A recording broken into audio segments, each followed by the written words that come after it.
Great day to be hanging out with the bros. We got all sorts of new contests in the Underdog lobby, but most importantly, we got the purple laundry wearing Tilt Monster back. He is back to hang with the boys. The two-man band is now a three-piece. We are so back. Oh my gosh. It's about damn time. Welcome back, Neumy. That was unreal. That was unreal. I did not.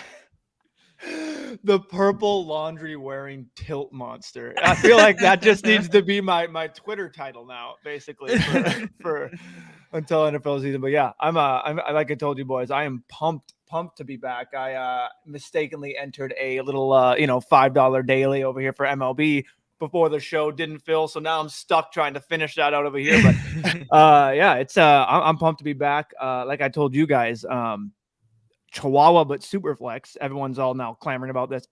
Never saw the Chihuahua on the platform when I was. It was 70,000 entries in like 3 days. It was insane.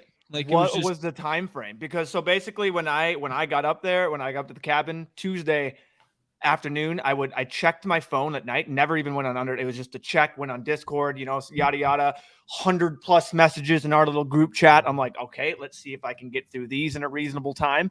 And then all of a sudden, I never went on anything. Didn't even check my phone or any on really Underdog until like Saturday. Like legitimately Saturday. I think I was drunk in that window. I think I was drunk and entered some PGA, and I was just like, oh, let me do 5. Like I was really drunk in my bed. Otherwise, yeah. The Chihuahua dropped on the 20th, so I don't know exactly 20th. What date. I think that was just when I went up the date that I went up there. So that must have been in the afternoon. That's a Tuesday. Yeah, that must have been the drive up. We were vibing. We were going up. Yeah, dude, the drive up there was unreal. We were basically on a scenic byway all the way up. Went on for anyone around here. I know there's strangely enough quite a bit of Minnesotan people hanging out, but we went around Mille Lacs, which is a really big lake, one of the top 3 biggest lakes in Minnesota. And then from that point on, it was just going through small little towns. Towns would open up through the trees, lake here, lake there. It was just beautiful. So yeah, it was a fun drive up. It was awesome. So well, the name of the state is like Land of 1,000 Lakes or something like that. Is that? Yeah, that's land what of Minnesota 10,000. is. Yeah, land of 10,000 10,000 lakes. Yep. Look and how cultured I am. We always give people from Wisconsin some shit, sheep, because over there they count a lake as basically anything. Like a raindrop, a small puddle, and they'll be like, they'll be like, oh yeah, we got a lake here. But yeah, no, it was fantastic. It was great weather too. 90 degrees. There's a sandbar, so we were just out there just chilling on the sandbar for hours. Yeah, fun time. But it was a good reset. Now it's good to be back. Now it's grind time. Speaking of grind time, all the new contests that are up today. We just had another one drop right in our lap, right as we were talking here. One that you will be very happy to see, Neumy. We got the Pup Cup live. $7 to enter, $150K in prizes, $20K to first. That's for the PGA FedEx Cup championship. Baby. Okay. Yeah. All right. So we got Superflex Chihuahua. We got Pup Cup. We got a brand new baseball contest. They brought back the double entry $50 big fly. And being the show that we are compared to others is we're just going to jump in all of these. We're just going to do it, Just gonna do it live. Do it live. Dude, yeah, this is gonna be great. I'm even more giddy. This is unbelievable. Hey, John, you like to say they do it. Normally they do us a little bit of a favor, and all of a sudden we get on stream, and hey, here's a new contest. I know maybe it happens to do with we just started to stream on their contest release time, and it just happened to coincide. But all of a sudden we get up here. No one will ever know, Neumy. No one will ever know. Lips are sealed. It's pretty interesting. They use the similar format to the 7th inning stretch, except they made the prizes flatter, but it's $7 to enter, $24K entrance, just like the 7th inning stretch. So I think we've redefined this. We've redefined the standard formula, have we not? Like, this seems to be the way in which everything's trending now, right? Yeah. For like they understand that they've got some like diehard users in these like more niche sports, and just a little. I don't even know what that would be. What is that, like a 20% increase from 5 to 7 from what we're used to? Mhm. I think is playing well. Yeah. And I do think we'll end up seeing this more. I am interested to see what they end up doing for basketball, but for this, I think this is a really nice price point, and yeah, this will be fun. I'll get in here for sure. Yeah, my Sweet. 2 cents just real quick on basketball. It'll probably be a little higher just because there'll be a longer to fill and it'll be their main season. You know what I mean? That'll be because this is kind of like what this fills. What is the fill date on this? It's like August, right? Thought you would know. This is your yeah, August August 10th. 10th. Oh, yeah, I just didn't know the Yeah, official. no, Yeah, just but give me shit. because yeah. So but yeah, no, this is awesome. So and like you said, it's a 7th inning stretch, but flatter. Now that I'm like trying to pull it up here and look at it, but Yeah. this is, it's gonna be fun. Let's go ahead and let's just hop right into Superflex. We have not done any Superflex on the show so far. Even like those, did we do one? Maybe we did one of the pre-big board Superflex contest. That might have been the only one we did. We might have. It I got don't lost remember. in all of the other pre-draft best ball, NFL best ball for Yeah. me. I mean, Superflex is, we kind of had a internal conversation there that it's probably not our favorite of the style contest or style games, but I'm a proponent of Superflex in like your home style leagues and stuff, all that sort of thing. Superflex was my favorite because quarterback's the most important position in football, and this puts more onus and merit on it, right? And Yeah. I think we kind of went through a cycle of quarterback not mattering and late round quarterbacks for a long time in fantasy, and now we've seen a resurgence of with BBM ADP where you see the quarterbacks pushed up second, third round, and kind of putting a little bit more respect on the outliers at those positions. So maybe like in this landscape, Superflex isn't maybe as appealing just because the quarterbacks are already pushed up. But I think in years past, it was really appealing. That being said, $4 contest that's Superflex. You bet your ass we're going to get in there and talk about it. What do you think? We're not going to get in there? We're going to get in there. What did you think? Yeah, it isn't. These are interesting with these super flexes, man. Just because like QB, I mean, the way that it's pushed up is just like it's just like insane, Oof. right? I mean, Mhm.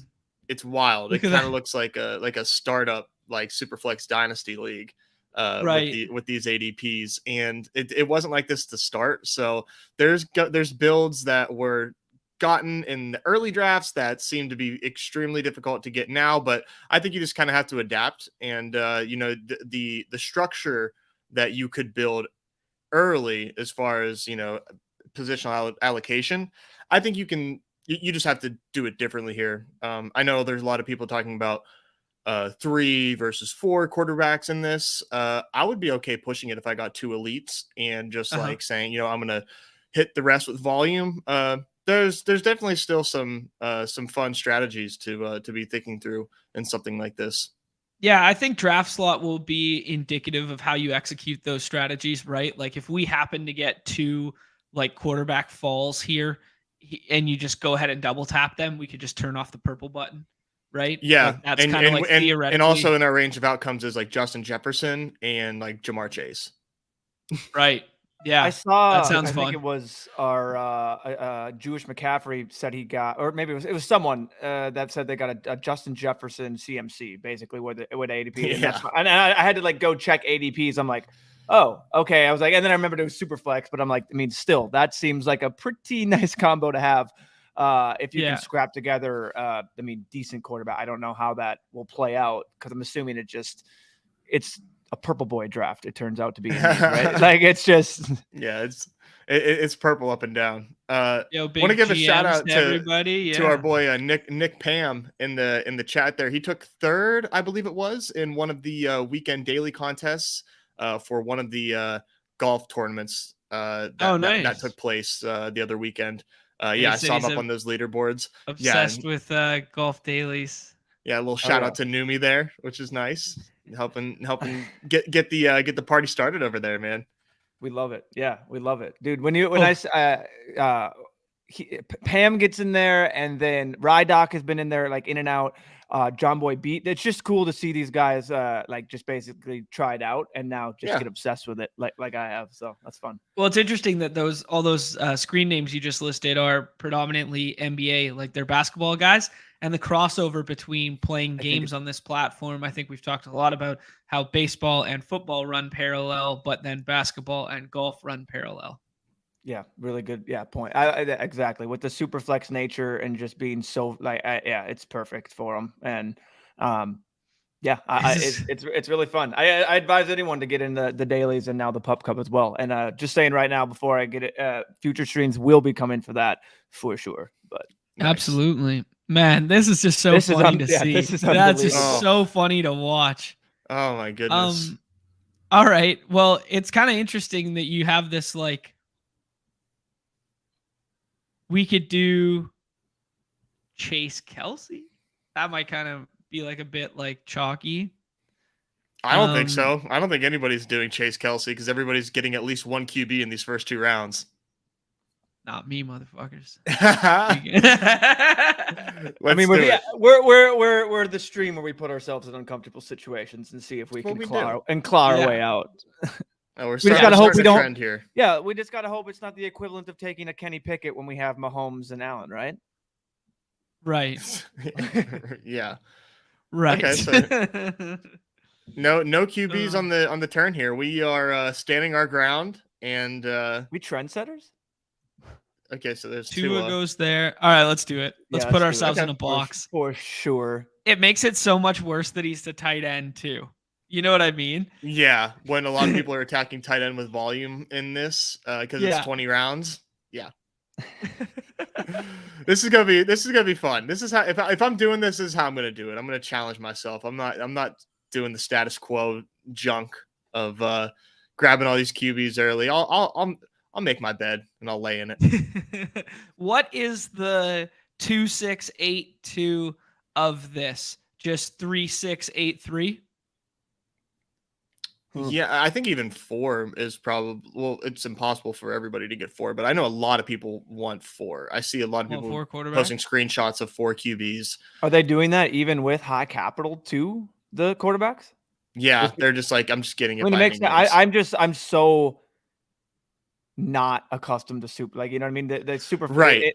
Yeah, I don't think anyone is. I mean, is just a Superflex dynasty league that I'm in, and that's totally different as well. It's just in general of what you know what I mean. Like it's the closest thing I think we have, but I think for me, okay, like just to use, shoot me for using a poker analogy, but like when like Texas Hold'em became like the dominant game and became like more solved and what everyone was talking about and all the sims were ran about that game and blah, blah, blah. That's what we're seeing right now with your standard 18 round best ball, right? So I do love the idea of just random wrinkles in contests like these, especially time box contests where we just have to learn and adapt on the fly. It's like learning PLL on the fly. It's like learning stud on the fly and playing like these mixed game strategies, because I do think there's significantly less like research resources on this format, which makes it more fun for like a recreational player, right? Yeah, I couldn't tell you who won like the big board Superflex last year, or what their roster looked like, or when it was. Like, nobody has done anything on there, so that is definitely like a cool wrinkle about this, is that there's no like information edge. You know, there's nobody out here like. I mean, maybe somebody is, but as a whole, you know, there's no meta necessarily as far as we understand. This is good. Dark Sheep catching up at 2 times speed, catching Wisconsin. Let's all talk really fast right now for Dark Sheep. Okay, so far we got Jamar Chase and Travis Kelce, and on the corner here we got Patrick Mahomes, Devontae Adams, and Jonathan Taylor. Okay, that's it. I just want to throw him in a tizzy for a minute once he finally catches up.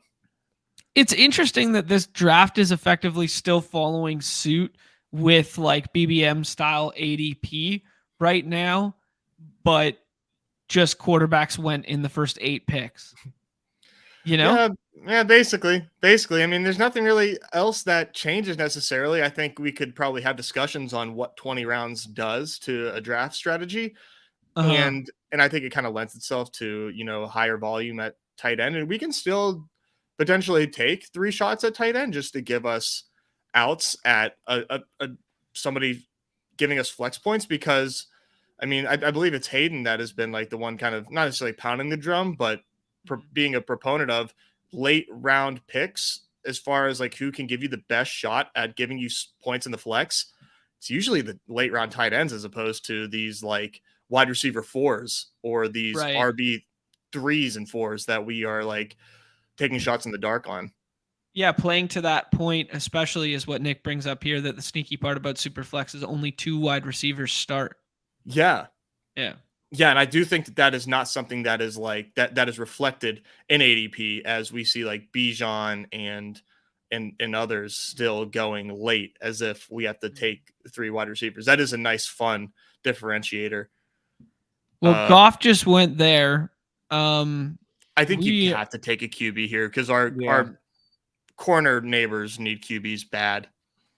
So we could do like a little Russ and then set up for like Judy to come back.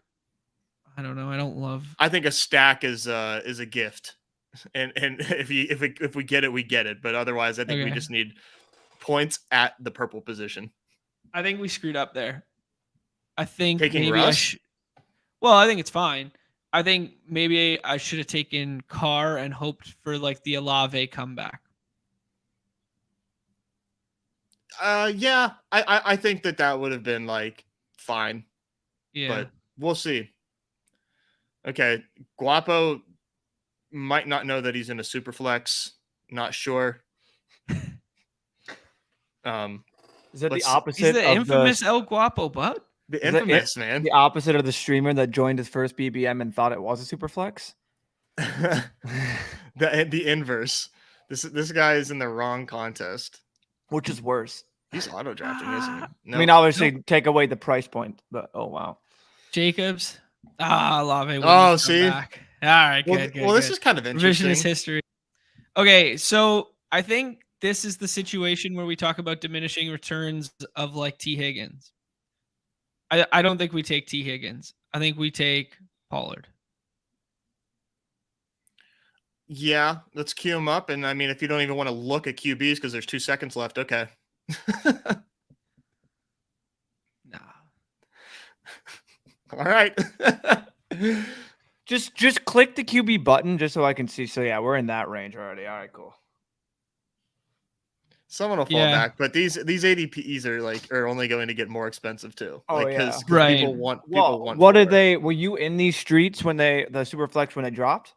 No, but I've seen screenshots, and it was completely different. It was completely different. Mm.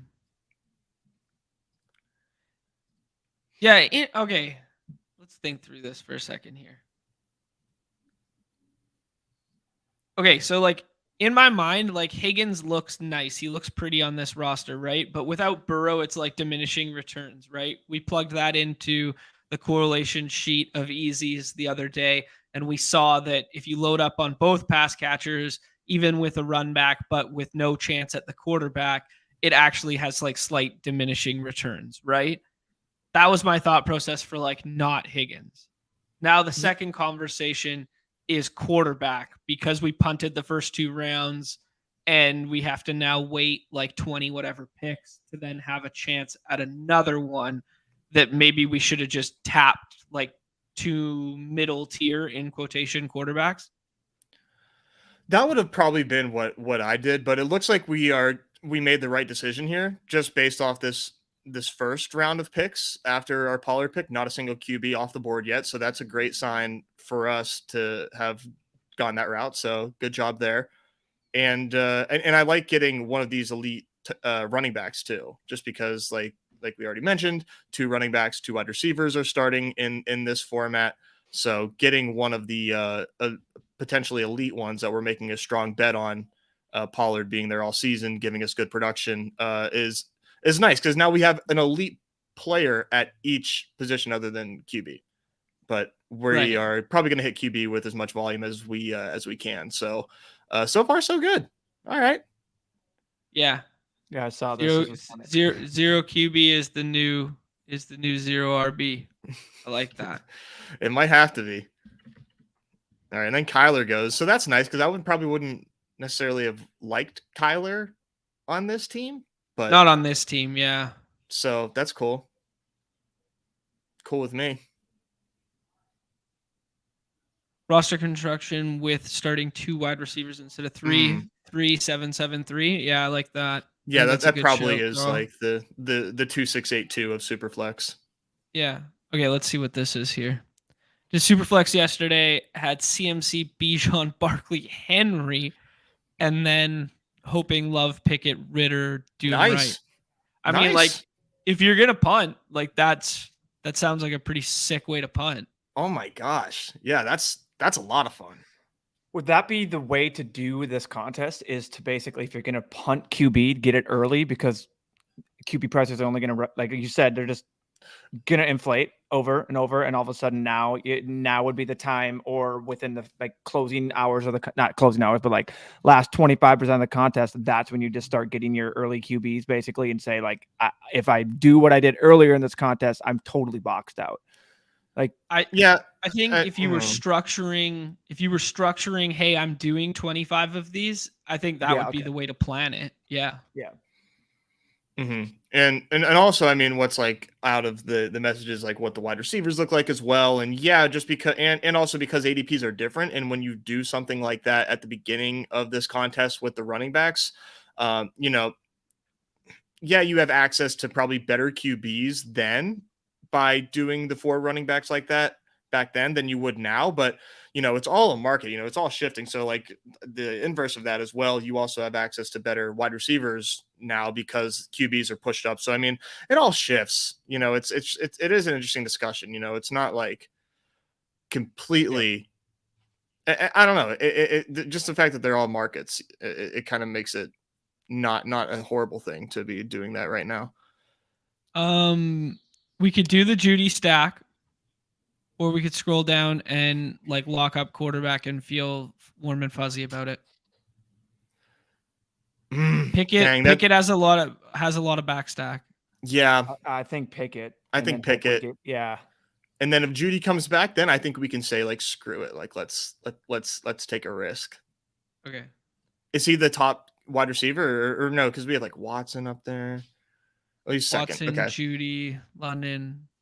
McLaurin's a run back off of Pollard. Yeah. Well, is he? Yeah. In what week?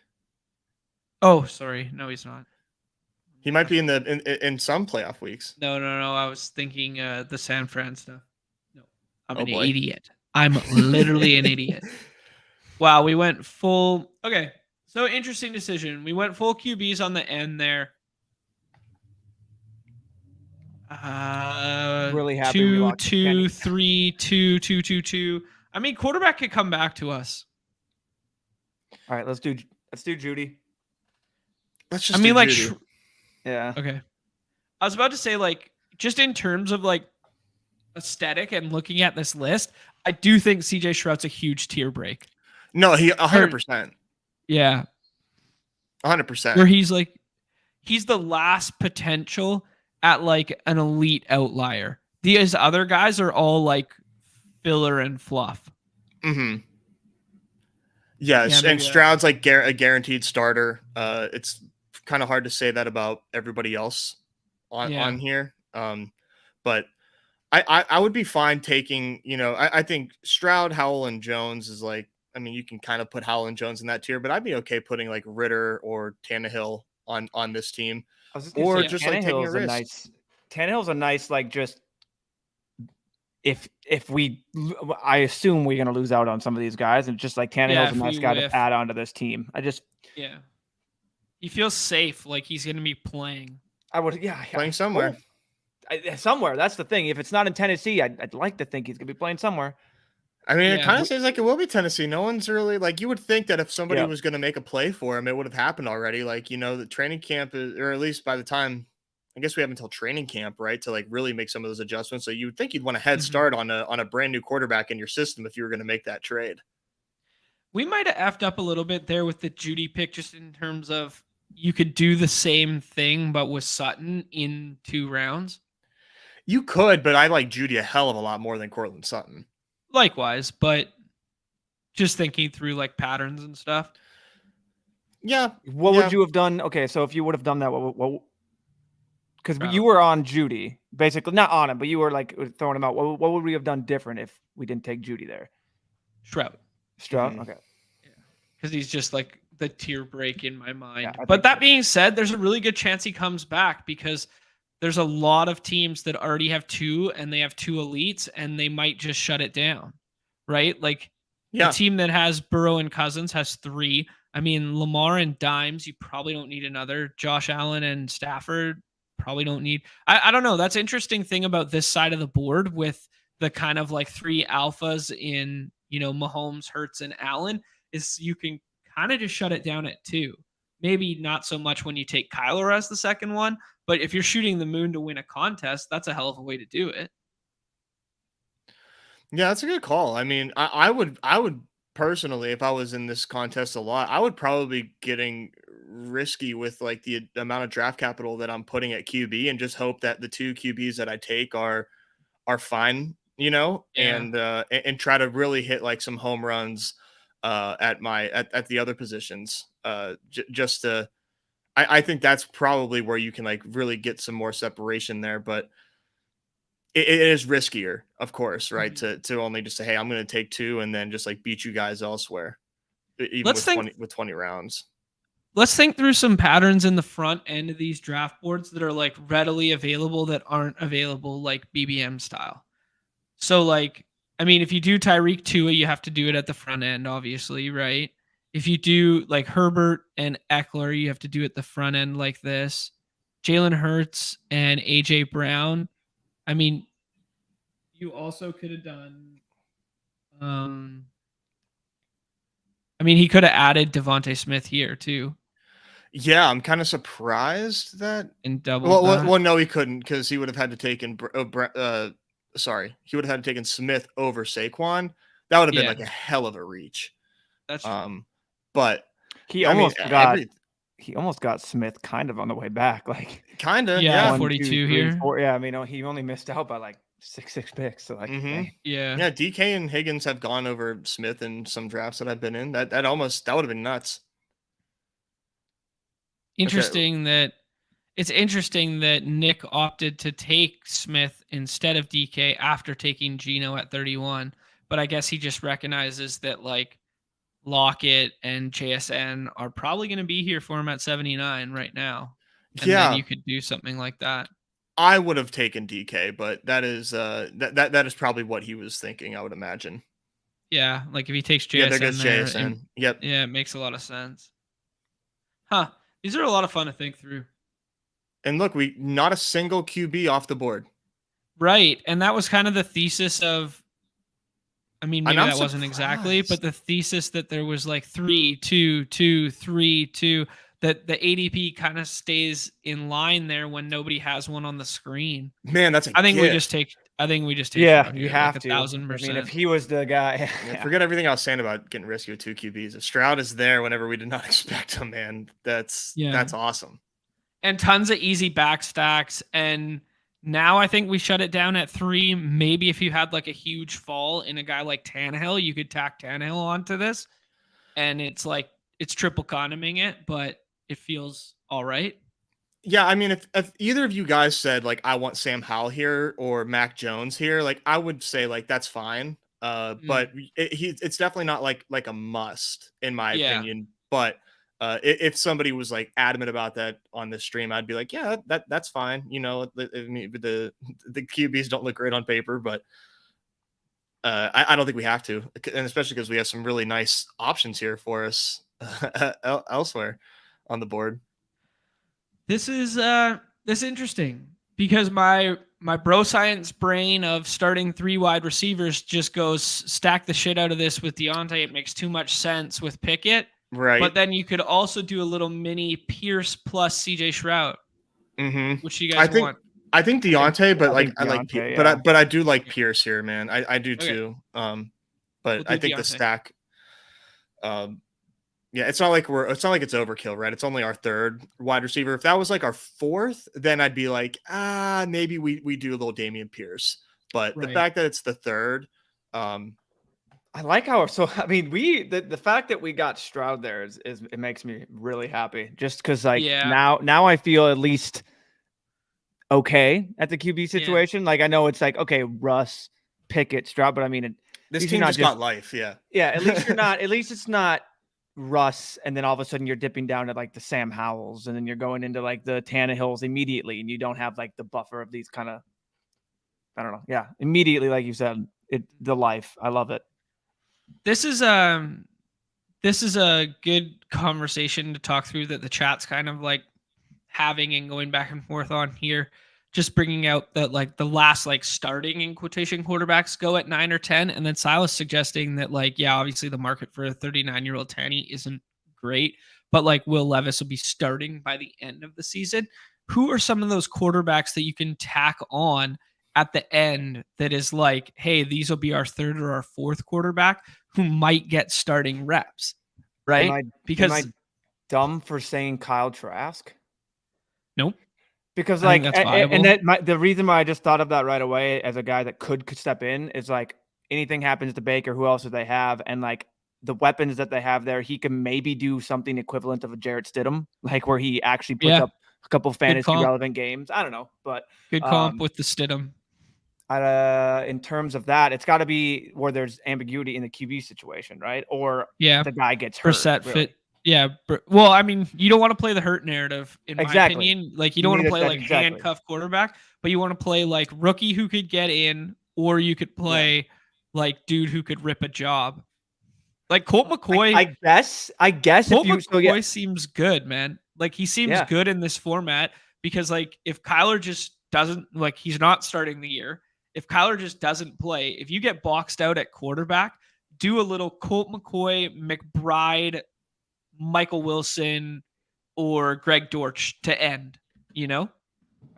And they've got a rookie too that I think they seem to have. I mean, the way I hear our fellow analysts talk about this rookie QB at Arizona, it seems like there's like some actual interest. Dude, I don't know his name. You'll have to type in Arizona in the search bar. I have no idea who he is.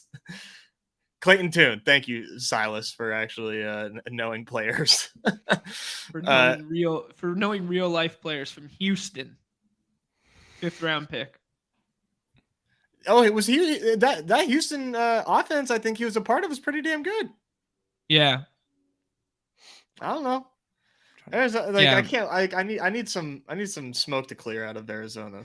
Like Mariota I guess if we're getting really gross and we're just saying a guy that if you need something like I'm just saying like I'm not even I would not do this, but Gardner Minshew. I mean, anything happens to Anthony Richardson and they need to play someone like he's the backup. I mean, so he could start week 1. I'm trying not to say that. I don't want to as a guy that has a little bit of Anthony Richardson, but yeah, he's not going to start week 1 though. I'm sorry. No. Yeah, not after he spent the first third overall pick, but I mean we all thought the same thing with Trey Lance, right? Yep. Oh yeah, he's going to start week 1. He's going to start week 1. Oh, here's Jimmy G. Oh, here's Jimmy G for the entire season, right? But they spent the third overall pick on him, right? Yeah. I mean, it's different, but I'm not putting money on that. We could double down our Dallas bet with like a Cooks thing. I think running back feels better right here. You want to do James Conner? I kind of like Conner. I think I would take Conner here. Yeah, I like that. I've been more of a proponent of just buying into the workload of Conner. Yeah, and Dalvin is just so tricky. Yeah. I don't know what to think. Yeah, me neither yet. I was looking at a list of free agents right now that are still available. It's not like that crazy. Like there's a lot of names on here, but like I'm not so sure that people want some of these names, right?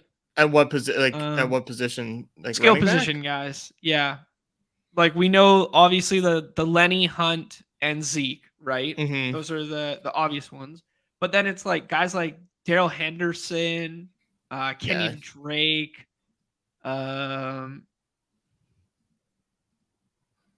I mean, depending on Yeah. what these guys are asking. I mean, Who you you guys like? saw Sonny Michelle go before all those other guys. Do we just Double want to down double with stack Sutton? Sutton? I guess. I mean, Quentin Johnston more. I don't know. Quentin Johnston's a run back. Run Yeah, back. it's a week 17. Sure. So Feels better. It does feel better. You want to talk about late emergence, like week 17, the inverse of the same narrative as the quarterback stuff we were just talking about, but at a skill position, that's Quentin Johnston, right? Yeah. Yeah, I'm pretty excited about Quentin Johnston. Yeah, you're getting there. You're shifting me a little bit here because I was team Joshua Palmer in those late rounds. Still am. He can still get it. I mean, it's not like Keenan Allen's a staple of staying healthy. So yeah, that's fair. It's just like an interesting setup there, and they spent such high capital. And I mean, all it takes is like watching like 5 seconds of like Justin Herbert throw a deep ball from last season. And you're like, oh fuck, I'm in. Like it's so true. I don't know where you saw that shit. I don't know where you saw that film, Nez, because he only threw 3 deep balls in his entire life before Kellen Moore showed up. That's why it was a quick TikTok clip. It was so perfect. 5 seconds. Everything fit on TikTok. Just a short form vertical, and just like, oh my god, that ball went far, and it went for a touchdown. All right, I'm in. Damn it. Yeah. I was looking back at some of my Superflex. When I say some, I did 2 Superflex drafts last year, and both teams in first place had 4 QBs. So that's just a sample size of 2, so nothing like insane there.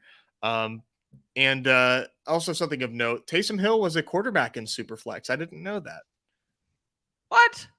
Yeah, they made him a quarterback for the Superflex contest last year, I guess. Holy shit, I had no memory of that. Yeah, I don't know. Yeah. I doubt he is in this, but I guess they played with the idea of switching his position, but couldn't do it on the BBM.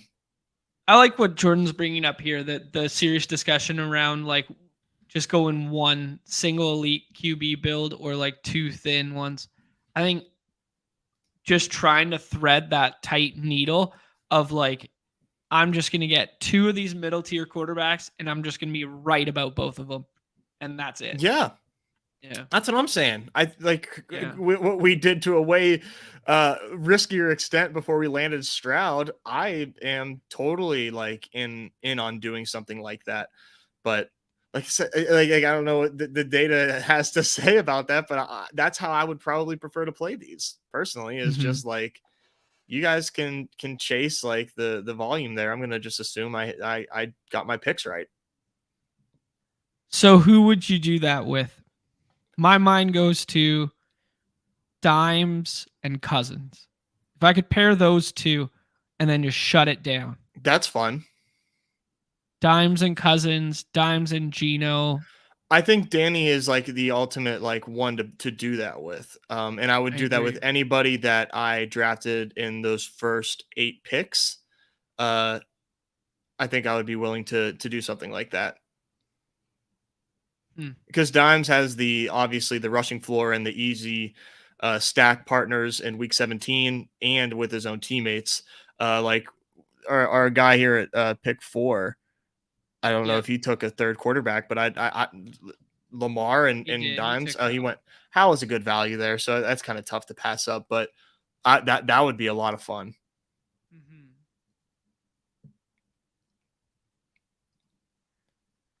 Who's a safer click right now, Trey Lance or Kyler Murray? I think Kyler Murray. I think if something were to happen to Purdy and we don't know who's starting, it's a coin flip between Lance and Darnold, and I probably give lean to Sam Darnold. What about 4 QB build where your last 2 quarterbacks are Darnold and Lance, and you punt Purdy? Yeah, I would do that. I would definitely do that. I don't know. Yeah. Purdy's price tag's so stomachable right now, though, that maybe it's not necessary. Yeah, I mean, it's certainly not necessary. But if you happen to be building a Superflex team and that, and that type of thing makes sense, like I would do that. I would definitely do that. That's fun. It is kind of fun, isn't it? Because as much as I think Purdy's legit, I don't know how like short how long or short his leash is. Right. Yeah. Jameson Williams as a one-off feels okay, I or think going Brian the running Robinson. back feels better. I love Jameson Williams, but I think we need a running back.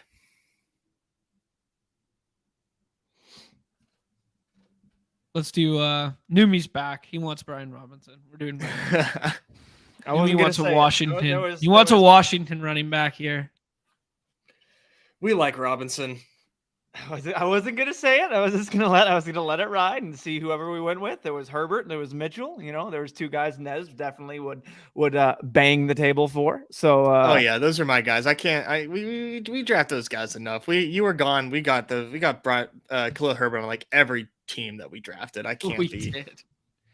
The feel bad. Penny one. The Penny one's a little bit of week 17 with James Conner there. Yes. The question is, do you want to vault this tier and then take Nico Collins with Shroud, or do you want to like gamble it and see if he comes back? Like he'll probably come back, right? Gamble. I think he comes back. Yeah. Okay. Gamble. Juju Fudd. I'd rather do Boyd if we were gonna do that. Okay. I'd rather do Lazard than Boyd on this team. Okay. All right, Rogers. For the same like diminishing returns theory that we didn't take T. Higgins, right? Is without the quarterback, we're playing that week 17 game through Chase versus Kelsey, but you need the scoring from one of these other quarterbacks. Yeah, I just think the difference between the Higgins pairing with Chase and Boyd is obviously the price. And it's a lot more affordable to do something like that. But you know, if that's the way you want to go, like it's sound logic. So I won't fault you there. I've been like taking more Boyd than I did early on lately too. So I just kind of have like a little bit of a Boyd kick right now. Well, we had the Boyd bug for like 5 straight drafts on stream. We did. It was like every team, Khalil Herbert and Tyler Boyd. Here we go, right? He's gonna end up winning someone a BR. Somebody that's just gonna be on him every week, and then when he finally hits, he's definitely gonna win somebody a BR. Oh yeah. First play, 60 yards, Tyler Boyd to the house, and all of a sudden it's just like, oh well, he's already has. Yeah, and we'll be like, it was such an obvious spot for Tyler Boyd. Like, why weren't we thinking this? Do you guys know right now? Little pop quiz. Who is the odds leader for MVP this season? I would have just for NFL. Like, I would have just been like Mahomes, but then the fact that you posed the question makes me think it's not Mahomes. Yeah, makes me think it's like Jamar Chase because we're talking Bengals. No, it has to be a quarterback. Well, the markets aren't drunk, man. Well, the way you just said that, you just randomly brought it up over a Bengals. So I don't know. I'd just say it's one of those 3, J.A. Hurts or Mahomes. And the fact that you brought it up, I think it's going to be Hurts, not Mahomes. It's Joe Burrow. I was just gonna say, was it Burrow because of the I was just wrong. I immediately went to another wide receiver, but strange. It's very strange. Maybe that's a byproduct of their division, and they're just going like AFC North is so much easier path to succeeding this year that I don't know. Maybe not. I think that's part of it. And also I think maybe like factoring in like some voter fatigue. You know, he hasn't won yet. Good point. They like you said, they project to win a lot of games, and if they do win a lot of games, it's likely to be in large part because of what Joe Burrow does this season, right? It's not going to be off the back of their rushing game, certainly, and it's probably not going to be the strength of their defense. Yeah, so that's fair. Yeah, just looking at the roster construction as well, right? It's like politics a little bit, you know. They're just like thinking about how voters are going to be looking at this, and for whatever reason, they think it's Burrow time. I don't know. Yeah, that seems it seems nuts to me. No indicative.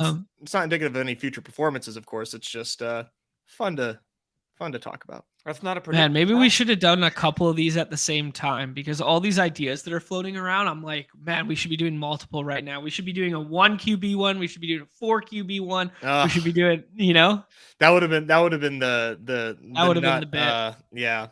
the nut content strategy. But I'm sorry, guys. I failed you again. We should have got there. Damn it. It's all right. Fucking idiot. Now we get to have these conversations. It's true. I think this pick is one of 2 players. Certainly. One of many players. I know. I think. Yeah. I mean, for this pick, we are considering a player. There goes one of them. That would have been my 101 of our decision. Same. Mm-hmm. I would have done that and then shut it down at tight end. Damn. I had to open your mouth Nico here. No, I think it's Nico. Yeah. Okay. Nico's getting a lot of love, man. Like people think Nico's really good. They do. I mean, like he's got the physical stature of being good, right? Yeah. I mean, there's no one else there besides Robert Woods and Mechie and Schultz. We don't know what Mechie like. So yeah, Mechie's an unknown. But... Tank Dell just sounds nails. Isn't he like? I love Tank. I know he was getting a lot of love, but then I saw he was like 5'7", so I had to like scale that back and take him out of my pool. But the irony in being named Tank. Yeah, Dwayne McFarland's kind of like leading that charge on like the Nico steam. Like he is very adamant that like those targets that he earned like are like is a skill, is like indicative of a skill of somebody being good, and he earned 20% targets with Brandon Cooks on the field. So feel good about that pick. If we want to go tight end here, I think Komet is a really good pick at tight end, but that's just because I'm high as hell on the Bears.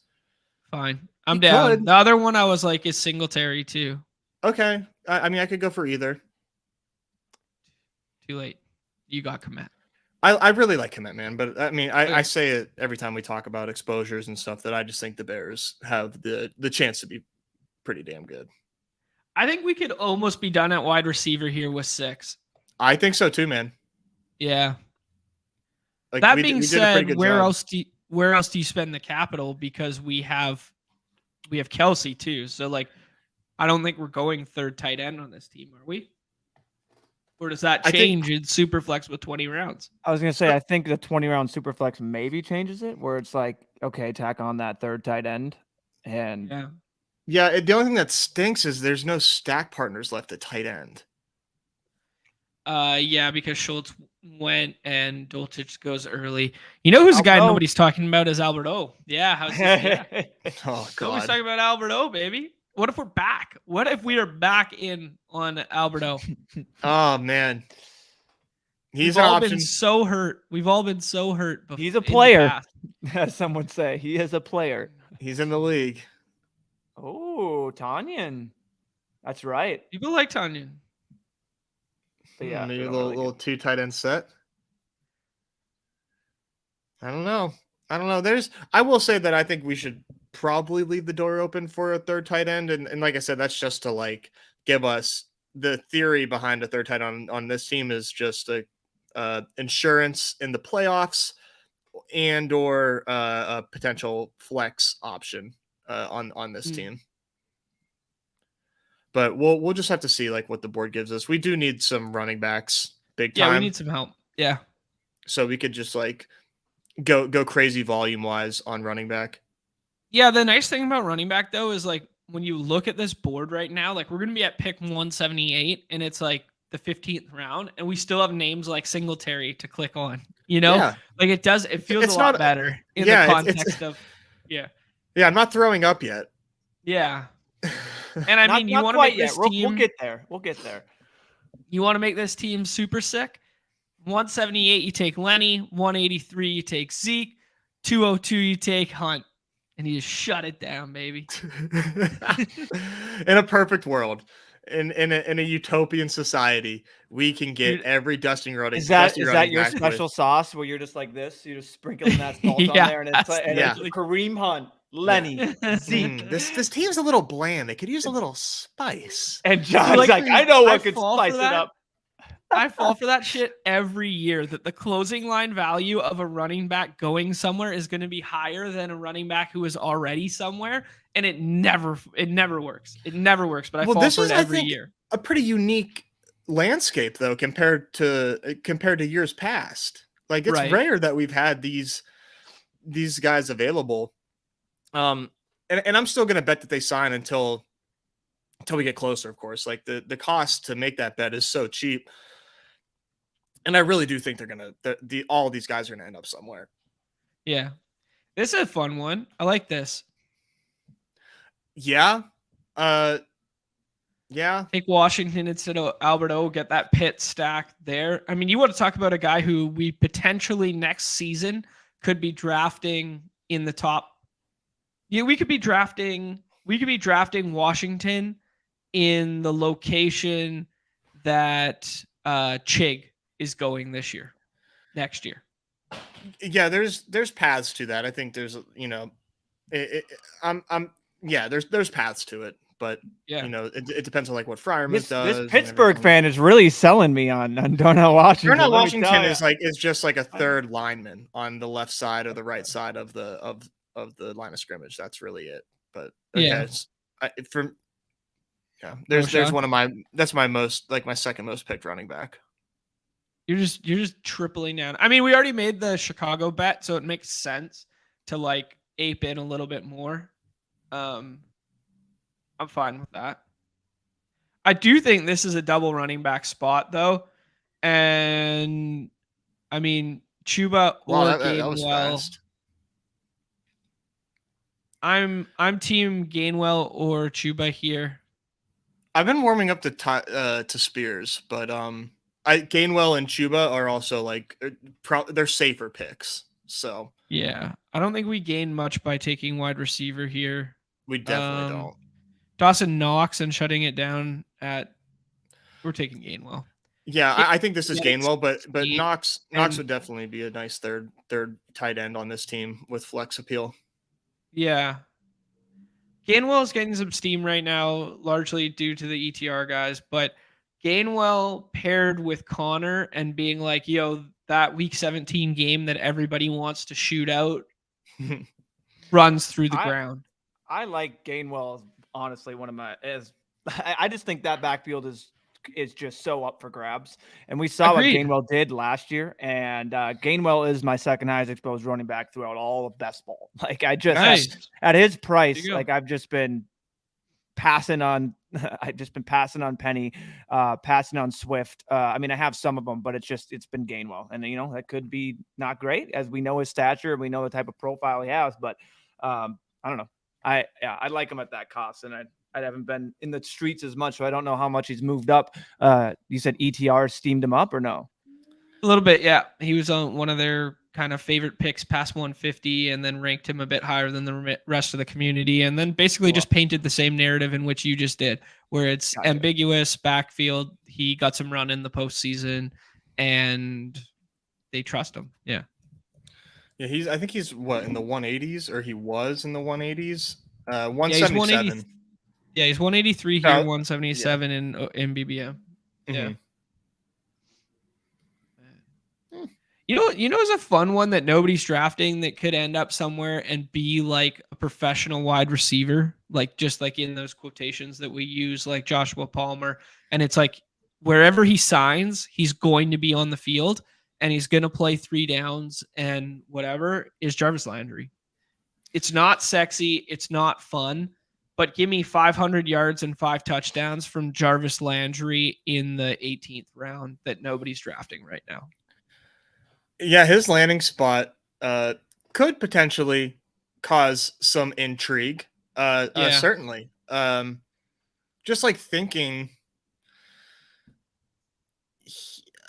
I feel like potential landing spots there. I mean, this isn't a sexy one, but I think Atlanta could probably use Jarvis Landry. They could definitely use Jarvis Landry. They have nobody on the depth chart behind Matt Collins, right? Like Scotty Miller. I mean, maybe we should be drafting Scotty Miller. I don't know. It's not that crazy, is it? I mean, I don't know if that's the offense I want to be buying into Scotty Miller, but it's not. Yeah. You're right. You're right with the lack of depth there. Yeah, there's no one after Mac Hollins. Right. I mean, if he one thing I will say for sure, John, is if like Landry signs, he's like he's like the new 16th round. He's gonna enter probably like the 16th round. I don't think he becomes. I don't think he's a last round pick if he signs. But it's interesting. Like it's kind of weird. We haven't heard like anything about. Here Jarvis comes the Landry. comp guy. Jerks and Profar. How's that not? I like it. I like it. Right? Is the comp. I like it. Jarvis Landry is just like a middling switch hitter. He kind of Jerks and Profar goes undrafted all baseball season. Then all of a sudden he signs in Colorado. He's going to be the leadoff hitter. We're taking him in the 16th round out of nowhere. Here's the narrative. We get we're on the clock here. Well, we contemplated taking Chuba last time. But, so doesn't it feel? It feels kind of good to take Chuba here, no? I think so. I think we don't really need to force like a double stack with Stroud, with Mechie, with like taking 6 pretty good wide receivers like we did. I think we got to load up at running back. And Chuba's a run back. Sure is. Sure as hell is. Off of what Jaguar do we have? Oh shit, we didn't end up damn it. We didn't end up picking in my mind we had him. I know. I gotta figure out. I gotta memorize. I gotta get on Clay's level and memorize these 15 and 16 matchups. Like that's where I'm really trying. That's a level I'm trying to be at. Well, that's what easy sheets for, so we don't have to. Facts. Yeah. But it'd be fun to just rip that off. Okay, we were talking about Profar, then we were talking about Jarvis Landry. Injury in camp in Baltimore. Win now team looking to contend, needs a veteran slot presence, paired with his best friend in Odell, takes a vet minimum to play with Odell and Lamar in Baltimore. One last hurrah for the LSU boys together. That would be funny. I could see it. I literally just saw it in a vision. Picture this. Well, I guess this is a 2 tight end team if we're looking at Jake Ferguson as the top available tight end. Yeah, agreed. But old Tim Patrick sitting there. I know we said 6. It's just like, what the fuck else do we do here? Tim Patrick. I like that idea. I like that guy. He do it. Did he do it? But this was the thing though, Nez, was the thought process was if you only do 2 tight end, like we said we'll stop at wide receiver, but if you're only going to do 2 tight end in a 20 roster slot build, how are you going to spend that capital other than at least getting 7 wide receivers? Even though, right. Yeah, I mean that changes things for sure. And Tim Patrick feels better than like Allen Robinson, right? Yes, but I think I don't know. Those are I don't know. I think so. However, I want to hear that. I want to hear the Pittsburgh guy here. We could have done Mechie too. Like Mechie was staring us in the face to double down on the Houston stuff. Yeah, but that seems like I think Tim Patrick. The thing is like, I think we know Tim Patrick is like. I think we know he's. I don't want to say pretty good, but we know he's serviceable, right? Yeah. And everybody loves Marvin Mims. Hasn't played a snap. We love Marvin Mims, but he hasn't played a snap, and he needs to get on the field over Tim Patrick, Cortland Sutton, and Jerry Jeudy. So Tim Patrick, probably the most likely 3rd wide receiver on 3 wide receiver sets. I think Allen Robinson is the starting slot receiver for Pittsburgh, and nobody wants to take him because he's old and he's slow and he's on the Steelers. But he's going to be on the field in 3 wide receiver sets as well, just as often as Tim Patrick. But I think they're probably like similar bets Yeah. Okay. But Patrick has like Mims and like up next, and Allen Robinson has Calvin Austin up next. So Right. Yeah. I like it. That's a good. Yeah, I like that. I'm taking Allen sold, Robinson in the 18th, man. You Yeah. sold me No, this you pen. sold. You Yeah, sold did you me this ever? pen right here. I mean, my mind keeps going about how bad a route runner he was last year in terms of like winning. I think Hayden did a piece on it. Mm-hmm. I don't want to. I hate like wrongfully crediting people who. But I read something about him being like one of the worst winners off the line of scrimmage amongst all wide receivers, and that was kind of like, maybe he's toast. Yeah, and again, like I haven't seen reception perceptions profile on him, and I haven't read those words from Hayden. But if I'm going to bro science, a bull case on that, it's like, well, from the slot, I feel like your route tree becomes condensed, right? As far as like what you are going to be asked to do, and I also am bro sciencing than what I think I saw that he had better success from the slot in the past. And it's definitely Deontay and Pickens on the outside, like no question. So it's interesting, but Calvin Austin could play rotational slot too, though. No, he can, yeah, but he's an extremely like skilled route runner that can like do the things that Allen Robinson was not good at. We just from the outside, buying into TD regression for the 75th year in a row with Deontay Johnson. I mean, he's just not. I mean, like the ADP reflects it, right? People have kind of understand that Deontay Johnson is good at football, and yeah, we're buying into the positive regression. It might be only 4 touchdowns, but the people like Calvin, like the people in the chat right now, all like Calvin Austin here. We're getting. I would love Calvin Austin if this was like last year, 2 years ago, or last year. But I've soured so much on like the shifty little like squirrely wide receivers.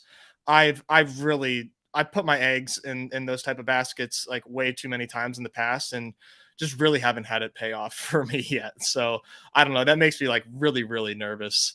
Joshua Kelly, run back for week 17 in the Denver and Chargers game.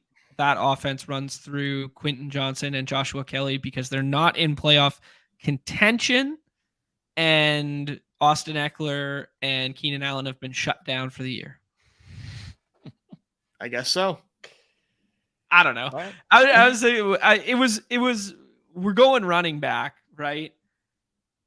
So it just kind of fit the team nicely. I think if we go another running back here, I think I have 2 options for you.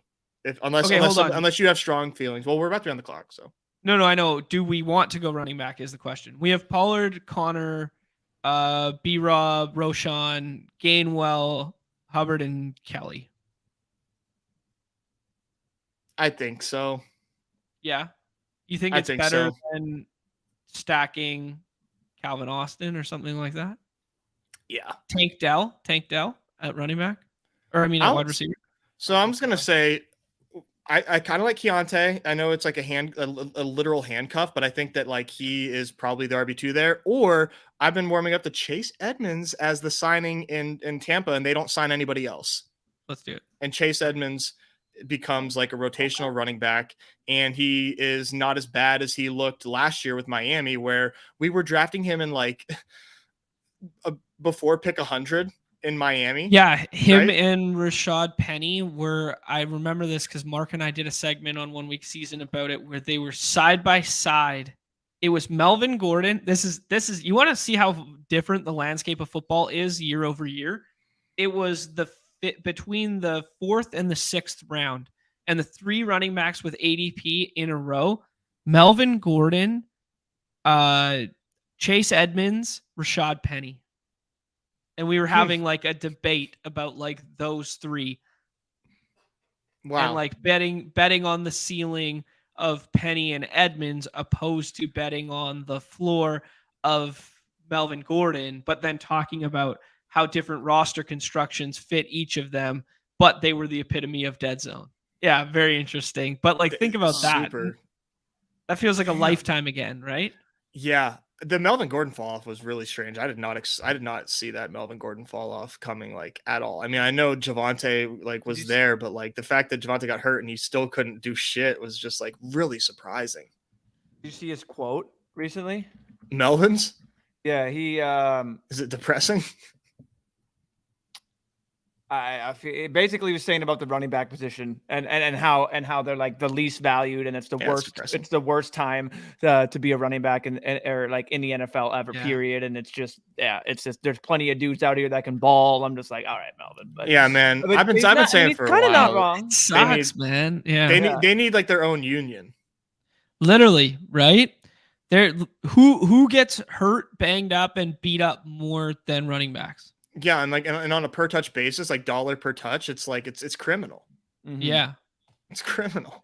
Huh. And I don't have the answer, right? I'm not like a labor specialist, but I do know that they are underpaid for the beating that they take, and it's tough because you have like the analytics community like telling teams that like, hey, you know, these guys are only worth sub 10% of your salary cap, but they need some help. They need some help because it's good for the league if you have like staying power at running back as opposed to constantly churning through these RBs like as often as some teams are doing, you know? So like let's incentivize teams or make it less painful for a team to lock up a running back that's given years to an org that deserves a little bit of a pay raise. Do you think it's better for the league? Like if you as a league, right? If you just churn through running backs, you create more stars, you create more outliers, outlying performances, you sell more jerseys that are different because there's one over the other one. I don't know. Yeah, but like people don't really buy jerseys if it's like, oh gosh, am I going to buy this running back whenever like they're going to just bring somebody else in, you know, like true. You know, it's not to like baseball comp it, but I think part of why teams like Tampa Bay have trouble garnering fans at their stadium is because it's a brand new team. Like, yeah, they're damn good at like finding guys to plug in and play, but it's like it's a faceless team. Yeah, good point. It's Wander now. Like they've got Wander signed locked up, but I don't know. I would say that's why I would argue that like it's not great for like star power and marketing to constantly have somebody new out there and to just like I don't know. I just feel bad for these running backs, man. Just give them a little I feel change. bad too. I feel bad too because the sharp in quotation verbiage associated with running back from basically every media outlet. It used to be a niche analytical bubble that was like, yeah, the way to win is quarterback on an entry level deal, cheap running back, blah, blah, blah. And now that memo is become so widespread that everyone and their dog knows it. Like my dad knows that that's the path, right? And, you know, the fact that it's that widespread has really just been like everyone committed to hating on paying running backs, and now nobody will pay them because of that, right? It's almost like a societal backlash, right? It sucks. Yeah, I maybe it's just like it'd probably be too complicated to be like, okay, here's a running back cap versus like the rest of the cap. But like, you know, and then like, oh, maybe like when you draft a rookie running back, like now the salary's more. Well, now we're already pushing them even further in the draft now because of it. It's just like, it's just like a conundrum. And I'm sure that there's somebody in the league like trying to work on this, but probably not. No, I think they are aware of issues. They're just slower to fix them because the game is from an owner standpoint and from like a money, like revenue generating standpoint, like the NFL is pretty like near perfect. It's just, it comes at the expense of the players. And that's the problem. So the backlash has to come from like the unionization of players, right? Because it's not going to come from everybody anywhere else because everyone's getting a piece of that cake, right? Yeah, it's true. You want to recap this? Fun stuff. Yeah, I got a good segue, which is just basically we have about 45 watching, 25 likes. So hit that like, hit that subscribe, you know, just do us a favor, get just a little double tap. And when this is done right now, it doesn't even matter. Although right now your comment won't do much, but leave a comment once it's done. Come back in, help us out. Does great for the algorithm. All right, continue. Love it. Appreciate it. Yeah. And in that same vein, the first link in the description below is our Underdog Unhinged channel, or Underdog HQ channel rather. And that is going to have more than just baseball content going forward. But if you're into baseball, which we're about to step into right now, that's where we hang out on Tuesdays and Thursdays. So go hit the subscribe there for us, because we are only 34, I think, away from getting membership on that channel too. And yes, we're ironing through the details of membership and the emotes and stuff. They will be here at the very latest by next week. But we're in the approval process, blah, blah, blah. The powers that be are holding us down, but we'll have all that stuff taken care of. So do us a favor and, make a couple burner accounts and like the other one there too. Some good stuff in the chat. GA was clamoring for a third tight end. I don't know where I come out on third tight end when we spent the capital on Kelsey and Komet, but 20 roster spots makes me think like 3 might have been better there too. Allen Robinson, mixed reviews right now. Brett Boy playing golf behind Blake Snell's group the other day. That's pretty cool. That's awesome. Gets stacked up at a little par 3 there. Oh no, it's a little backed up. Oh no. And then you get to watch Snell hit a little I would have asked him if I could play through. Yeah. Just to piss him off, just get him mad, and then get him in the wrong headspace, and then fade him in his next start because he's still thinking about that asshole that was golfing behind him. Like, golfing etiquette, and he's just like, F it. We're just gonna get in his head, and then we're not gonna draft him in dailies. Oh my god. I'd be like, I'd roll up to Snell in the cart, and then see that he's playing also in a cart. I'd be like, yo, Blake, you're not walking? You're used to walking everywhere. And oh baby, I'd be in his grill, in his kitchen. You would. I believe. Hey Blake, you walk the world, don't you? Why are you in a cart on the golf course? You walk the world, don't you?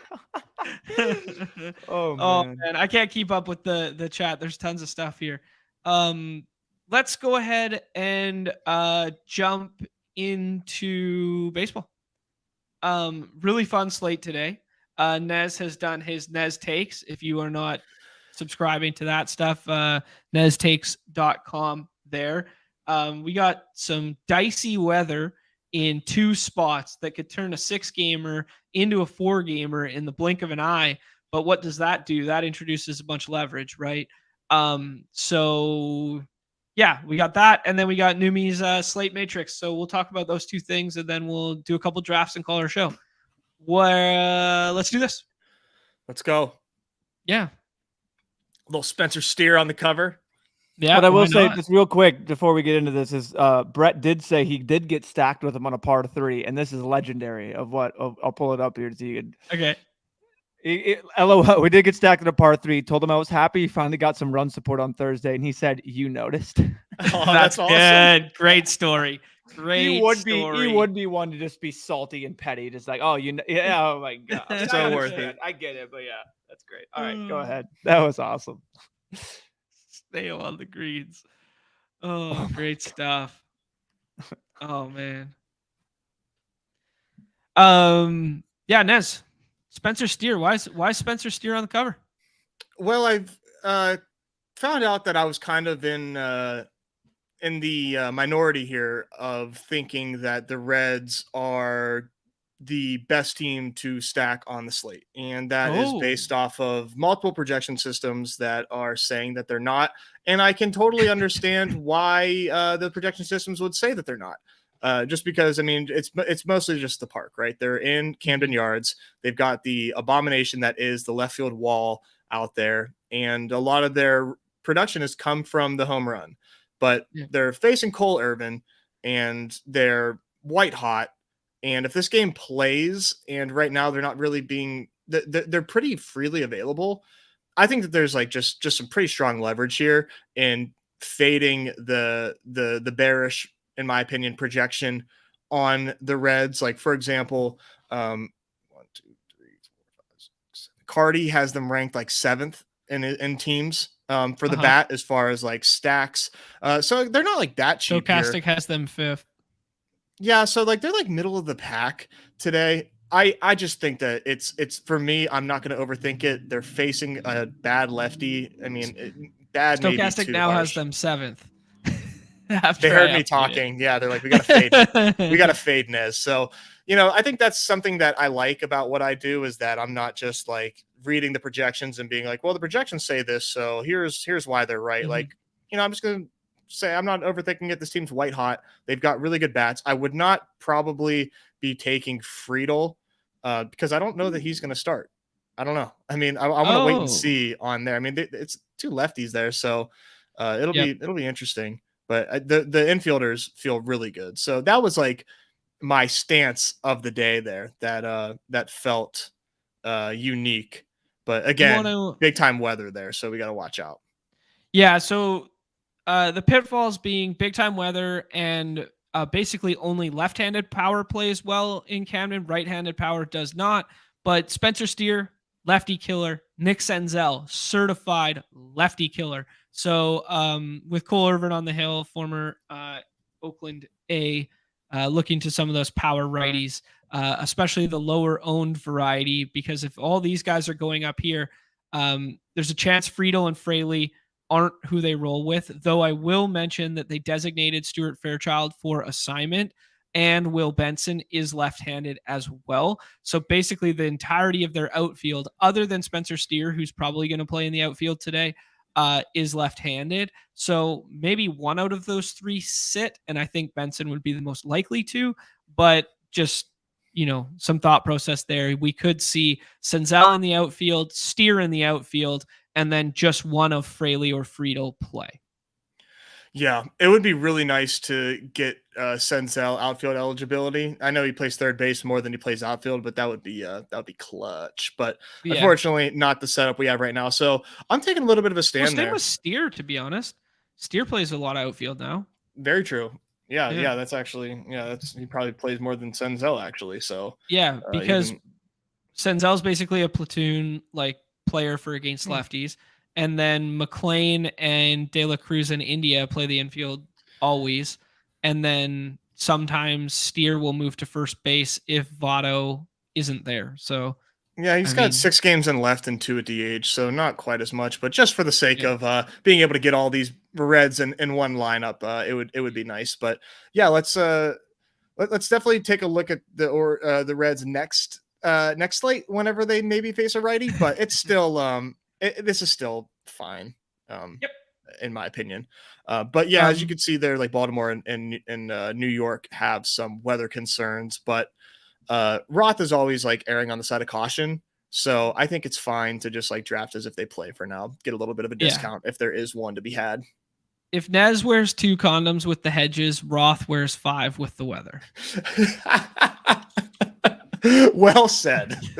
he certainly does, but that's what you got to do. You got to. I mean, he's not wrong. Like these are concerning spots, but I think New York is probably more of the concern by the sounds of it, right? Just because there's late storms that are coming in, and they could be a delay. So like it sounds like they might have to thread a needle, but that's also like a very interesting spot in my opinion for the Mets. So. Okay. Yeah, we'll talk a little bit more about that when we look at Neumy's Matrix. I always screw it up. Atlanta looks like the best hitting conditions, and Atlanta is Atlanta, but they are facing sunny gray. So that's kind of like a little tough spot there just in general. Yeah. And he did change Milwaukee, New York to yellow orange for what it's worth instead of orange yellow. I think that's an upgrade. Yeah. I think, right? You see the yellow first, so it's like it's this and it could be that versus it's gonna be orange and I don't know, but for what it's worth. Like it. We got Spencer Strider, Mr. 300 Ks in his first 35 career starts, only matched by Drew Gooden. Or Dwight Gooden? Drew Gooden played for the Cavs. Drew Gooden played for the Cavs. Wasn't he a basketball number 90. player? Yeah, number 90. Okay. Yeah, Dwight Gooden. Anyways, so Strider kind of always the top option in there. Luis Castillo gets the Nationals, so that's kind of fun. Although we have been on the record saying they do hit righties better than lefties, and they don't strike out as much as everybody would think for the what. I think they hit lefties better than righties. They hit lefties better than righties? Yeah, they're like predominantly right-handed, but they don't strike out like at all. They don't strike. There you go. But it's Castillo, so I think he's liable to go like 8 strong tonight. Like I have Castillo in the first round Okay. for me today. So it sounds like 2 pitchers in the first round with those 2. Then it seems like a little bit of wild card chasing where if you want to, take some shots on Williamson and Verlander and these guys in bad weather conditions, that's your prerogative. And then, Heaney is the poor man's Blake Snell who can explode and implode at any minute, or he can come out and give you 10 Ks. And Dylan Cease is the exact same guy, but right-handed. So fun slate in terms of chasing the variance of like these 3 to match the 2 in the first round, or you can take the safety of taking those 2 in the first round. You guys can go through, read the rest of this. I think that was a good start and good kind of like synopsis there. We can jump into Neumy's visual here. Neumy, why don't you walk me through what you're seeing just in terms of offense versus pitcher, what you're liking?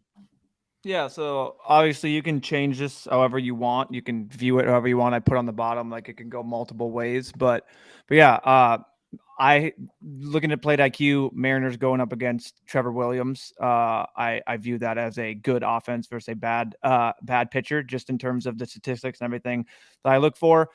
J-Rod being the highest ADP, this was about, as you see, 920. So it could have changed in the last 3-ish hours for ADP, but J-Rod was the most expensive bat there. So that's something that I'll definitely be interested in just right off the bat is looking at the Mariners. And then obviously we have the weather considerations, just knowing that with the Mets, I'm assuming they're a little free because of that. People saw that, have just been a little scared to go in on that. Let's see what they have they moved up a little bit. So, I mean, you can see Alonso moved up like 0.01 or whatever like that. But that's what we're looking at for the Mets. And then for your quote unquote popular stacks, we have the Braves and Rangers with 4 guys inside. Braves 4 guys inside the top 15 of ADP. Going up what I want. I put one ahead and put Sonny Gray in the good pitcher category. He's a good pitcher. Yeah, he's been this season. He's been a totally different guy last season. Read Ned's article. He explains it great. But I mean, it could be. There's a lot of different ways this could go, but it's a tough matchup for the Braves. They can definitely still get it done with hot weather, winds blowing out. Rangers, Nez summed it up very well. Basically, as soon as he started writing that article, the Rangers went from one of the hottest teams on earth to then just being atrocious. So if this isn't one of the best, basically, buying opportunities and how cheap, not even cheap they are, but buying opportunities, and just you can get a lot of the backstack of their order, but there's still 4 guys inside the top 22 for ADP. So they're still kind of popular. Angels just have your typical Trout and Ohtani inside the top 8. Otherwise, everyone's free. And yeah, once we get there, what you were pointing out,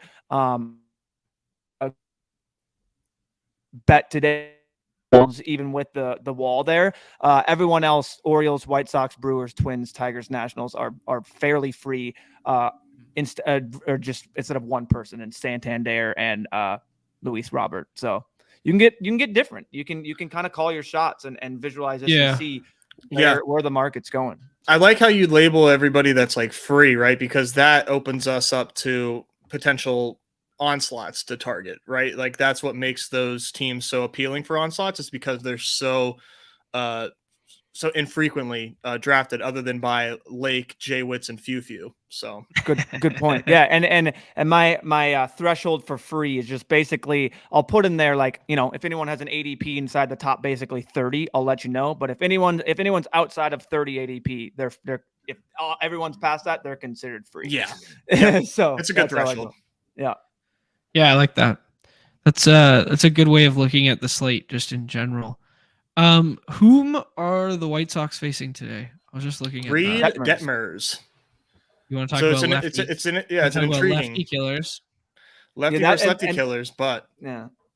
Detmers has been back-ish in his last recent starts. Like he's been dealing. So it's not a slam dunk. No, but I'll tell you, a couple lefty killers right there in predominantly right-handed, middle of the power of that order, and Jake Berger. Give me a little one-off Jake Berger in the late rounds there as lefty killer. Yeah. Yep. I mean, we don't have to bet Jake on Berger in with onslaughts is like a really fun idea. Yeah, I like that. We haven't really hit on Texas yet. Texas is my favorite stack on the slate, like flat out period. I know some of their left-handed sticks in the middle of that order don't go great against Matthew Boyd, but give me a little I don't know. Give me a little Mitch Garver one-off. Why not? Oh yeah. Give me a little back stack of this lineup. But if I was just making the bet on like players to homer and players to double tap, give me like Josh Jung and Adolis. Give me that little combo as a two-man stack today. Yeah, I like that a lot. And their ADPs seem, how do I say it? Almost propped, because like they're obtainable a lot. They're not people aren't going out of their way to get these guys. Sometimes you can get them past ADP a little bit, at least in my 7 that I've done. So in terms of Seager's fall into like the 12 or like the 1-1 basically back. And those guys have fallen like 6-ish past their ADP. So they've been obtainable.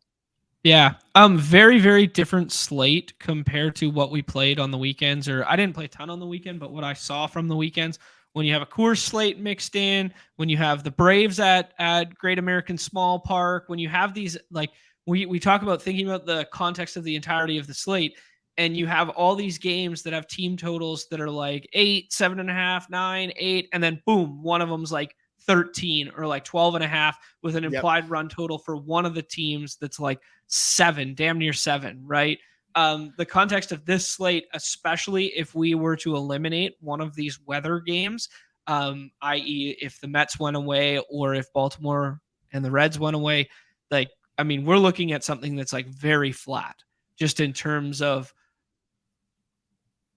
like thought process to that is like less onslaughting and more 2s and 3s, or more like 3-1-1s, because if you're making the bet that like not that many runs are going to be scored on an entirety of a slate, it just makes more sense to start building that way and picking off like the best individual slots from each team. Yeah. Anyway. And real, speaking of the weekend, man, for the first time, I think in like any battle royale in any sport, Freezer hit the nuts. He had the optimal lineup on Saturday with that insane Angels game. So we had Reese Olson. I think he was the highest scoring pitcher on the slate with 15.33, who he's had some really nice starts so far in this season to start his career. Brandon Drury with 30 points. Matt Tice with 29 points. Trout with 27. Hunter Renfroe with 38. Mickey Moniak with 52 for a combined score of 191.33. So full Angels onslaught that was like all of the optimal pieces, and then a greater than 6th ADP, like SP greater than 6. He was actually SP4 on the slate. It was a weird slate. Yeah, because like you had to choose between Chase Anderson or one of the other, or Griffin Canning, because it was only, you had to choose between one of those pitchers. So Reese was like, well, I don't want to take one of the Coors pitchers, so let me take Reese. Reese Olson. But it was absolutely nuts. So hats off to Freezer. I know you're watching. Congratulations, man. You had a good weekend. Yeah, Freezer, seen him take down 2 in the last kind of like, I don't know, 7, 8, 10 days, something like that. But I mean, Freezer, just, I hadn't been playing that much recently. So you're not take those victories with a grain of salt there, pal. Freezer is AI. Oh, man. Angels outscored a grand slam. Oh man, yeah, 25 runs. That was crazy. That was, and they ended up losing the series. So Trout got that's pulled in the fourth or the fifth. Well, Codify had a really good classic tweet when you talk about the Angels, where it was like both Trout and Ohtani homered, and Ohtani was one hit away from the cycle as the Angels lose 7-4 against the last place team in the National League or whatever. Yeah. It's just like it's so the classic. tungsten O'Doyle arm. The tungsten arm Yes. O'Doyle is Yeah. the meme. Yeah. But yeah, it's so classic Angels to do what they did. Otani-san? Yeah, I think so, man. Yeah. Either Ohtani or Acuna. Right. Okay. Like as Let's much do as Ohtani. I talked about Sonny Gray and all that, like I'm still gonna get my shares of Acuna and the Braves because once Sonny Gray's out, Braves lineup just the fuck no matter what. Like I don't care. Like really. And then that weather plus with the winds blowing out, it just screams hell for us for the Twins. I didn't mention it in the. Oh, sorry, John. No. I was just gonna say in terms of that same conversation that Shohei Ohtani is highest percentage chance to homer according to Stochastic today, and their highest projected player. So just throwing that out there. Yeah.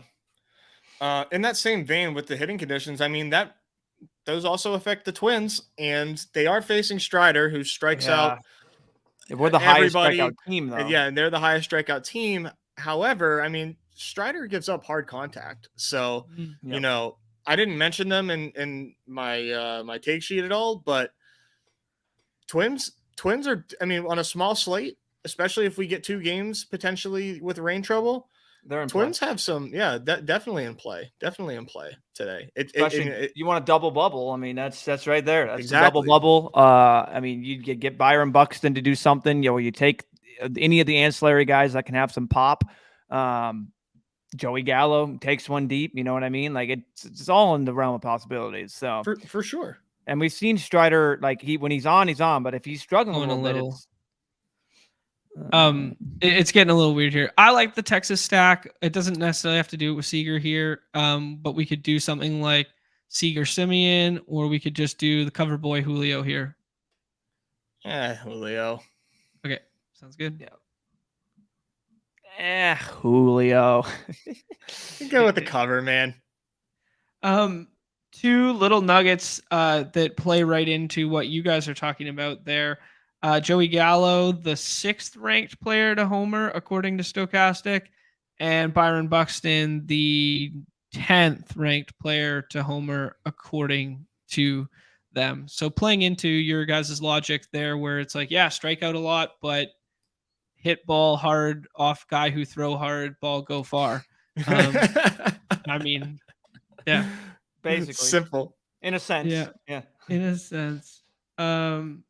Yeah, but like the beautiful thing about baseball is like even when you look at like the top stack percentages or likely to home run odds or like whatever, like these things are like 1 in 5. You know, like they're not absolute. Like they're not like, and if you roll in here every single day and just be like, yeah, this team's gonna fail, like in the comments, it's like, yeah, you're probably right. That team is gonna fail a lot, basically every damn time, right? Mm-hmm. Where do you guys want to go here? Do you want Nez's article? We're going Spencer Steer. All right, let's go. Let's stack them up. Stacking up. We're stacking up righty Reds. And we did it perfect because now Reds have only, in my mind, Friedel is the better of the hitting lefties. So he would be really the only outfielder in play to stack up with the Reds. Oh, right? I think the other one. I like Fraley better. Pretty sure I like Friedel's the better one that hits lefties, though. Hits lefties better. Yes, you're right. Yes. Yeah. So Friedel's like a neutral. Friedel's like a neutral split guy. Okay, so if they're shifting around and putting some of these guys in the outfield, I feel like Fraley would be more apt to sit. Would he not? No. Sure. I don't know how I answer this. I don't think so because Fraley's the guy that they kind of like always leave, and then they put Kevin Newman, lefty killer, at the top of the lineup, and then Friedel's the guy who's been sitting against lefties. But when that was happening before Fraley was back from the IL. I don't know. It's weird. I think Kevin Newman leads off today. I think Senzel plays the outfield. And then flip a coin between Friedel and Fraley. Friedel on paper hits lefties better. You're right. I just think they like Fraley as a baseball player more and keep Fraley in the lineup like every day. That's fair. T-Bear asking if aren't lefties good against Strider? Not like significantly. No, it's this season righties actually are having more success. Small sample of one season, but even looking at last season, it's not a stark split, I will say. Okay.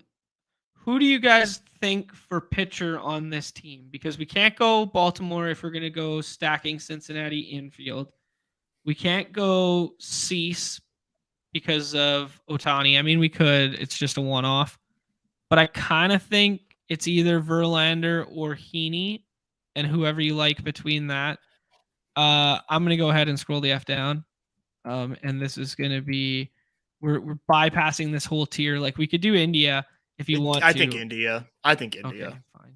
I mean, I know it's easy, man, but okay, fine. I wanted to do Kevin Newman and Nick Senzel because I wanted to flex on everyone. I wanted to dunk all over everybody, Nez. Damn it, I wanted the bit equity. If we win with a team fun. that has like Steer and India and Ohtani, it's not that cool. But if we win with Kevin Newman and Nick Senzel, people will be like, "Oh, these guys actually know what the fuck they're talking about." Yeah, you flex some big time on them. So if we're going pitcher here, I think I go Heaney. You like Heaney? Neumy, Heaney, or Verlander? I think I'm gonna do Verlander later if I get the Heaney. Okay. Because Heaney. Take the weather concerns out of play. Yeah, if that game is out and we take Verlander now, and then all of a sudden we're stuck with even worse. I don't know. And everyone that we would get replaced with would negatively correlate unless we wanted to take the shot on Sonny Gray. Which, I mean, range outcomes, Sonny Gray could definitely pitch well today. But the hitting conditions seem good, and Atlanta's been crushing. Yeah, it's really tough to... I mean, Gray... I don't know that I'll get any Sonny Gray today. But I mean, the leverage is there. It's just like what you get when you're right is just probably not enough to like really move the needle. If you're going to fade the Braves, you can just not take Braves. You don't necessarily have to double bubble that with Gray because what you get by that is really like the juice isn't worth the squeeze there. Mm-hmm. Gotcha. There you go. Okay, so they think Fraley's sitting. Your team knew me.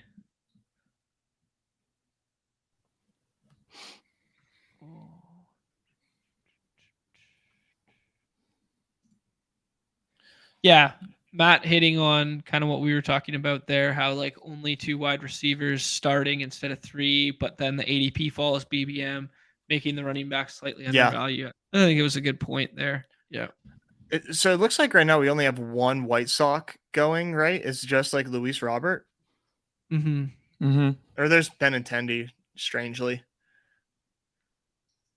Oh yeah, but mainly in terms of like the general ADP, it's just Robert that's been getting picked. Yeah, and Detmers has been really good, but that seems like a nice spot to target. The only thing is like I don't really want to target it with Tim Anderson. I think Tim Anderson has just been really not good, but with Robert and then Eloy definitely feels good, and Vaughn and Berger. So I would probably do those 4 with my if I'm Vaughn's stacking. lefty killer too. Mm-hmm. Vaughn and Berger as like a mini stack feels so nice.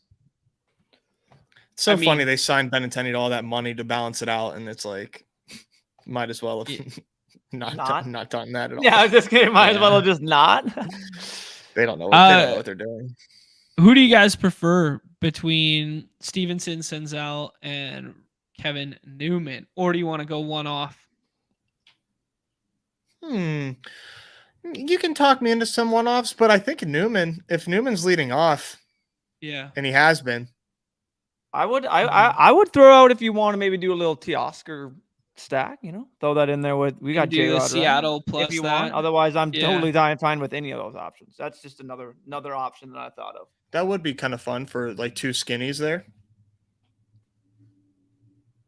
I want to get so unique, guys. I want to get unique and flex on That's people. unique. It's That's definitely unique. fairly unique. All right, twist my arm into Teoscar Hernandez. Twist my arm into some doing one Seattle more? Mariners. Yeah, let's do one last one and call her. Okay. I don't want to do the big fly on stream because then everybody will know I'm taking Kevin Newman. I'll catch you in there. I'll leak your picks. I don't mind that aspect of it. I just mean I haven't done like my process. Kidding. My process. Yeah. The process. Yeah, haven't gone to the toilet, sat down, looked at the phone, done the research. Yeah, this is what we're going with. The Vaughn and Burger. Vaughn and Burger. Vaughn feels like a sneaky big boy that actually isn't. I need to know Vaughn's stature. I always think that he's bigger than he actually is. Yo, appreciate this shout.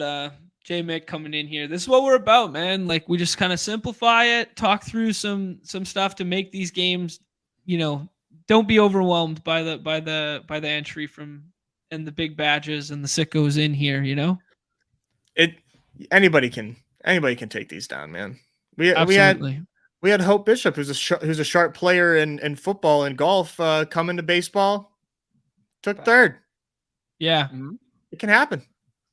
Yeah, and by her just own follow admission, some basic principles. Yeah, by her own admission, just saying that she doesn't know anything about baseball, and then comes in and finds success. Love it. I love it. Yeah, a quick little 60x on her entries. Not bad. Why not? I am looking for lineups. No lineups yet, right?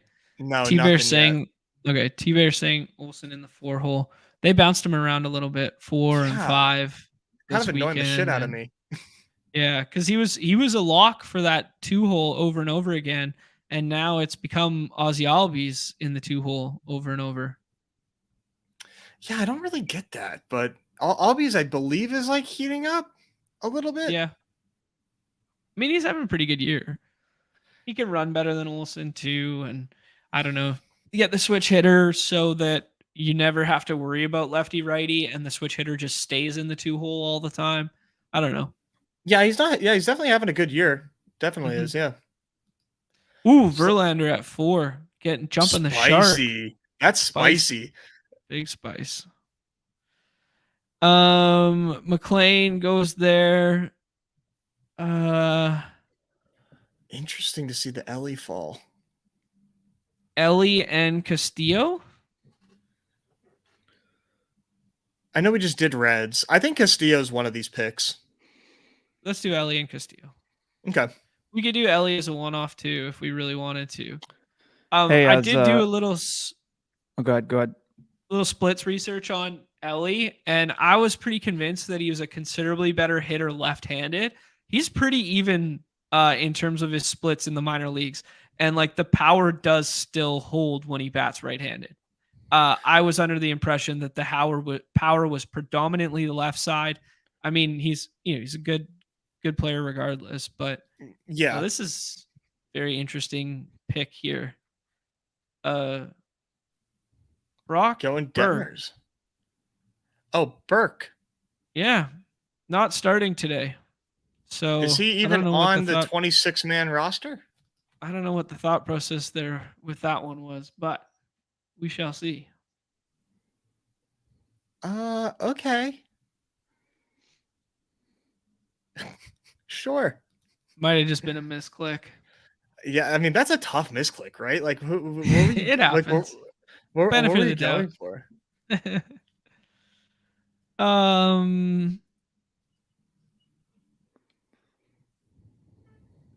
You have a lot of stacking options here.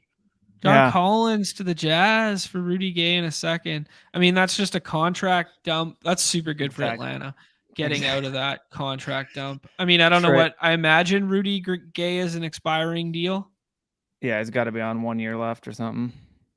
Yeah. 3 years, 78 mil. Yeah. On Rudy Gay or on John Collins? John Collins. Oh, I was like, Yeah. I wasn't aware Rudy Gay got that bag recently.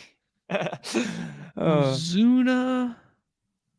Yeah, it's a contract dump for sure. And Azuna's got good home run odds today, so What if we just go Albies and Riley here?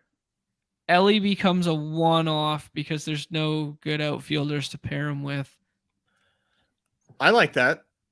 Take some like lesser. Okay. We do this. We just go like, hey, they're the Braves. They're going to hit second and third.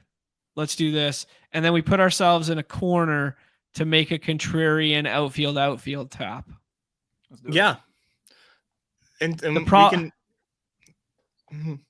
The problem is the best outfield contrarian tap would be going against Castillo in taking like Lane Thomas and like Joey Meneses or something. Lane Thomas and I don't know. Insert. I mean, hold on. I think I can. I'll give you one of my favorite little outfield ones today. Sneakily leading the AL in batting average right now, and noted lefty killer Austin Hayes.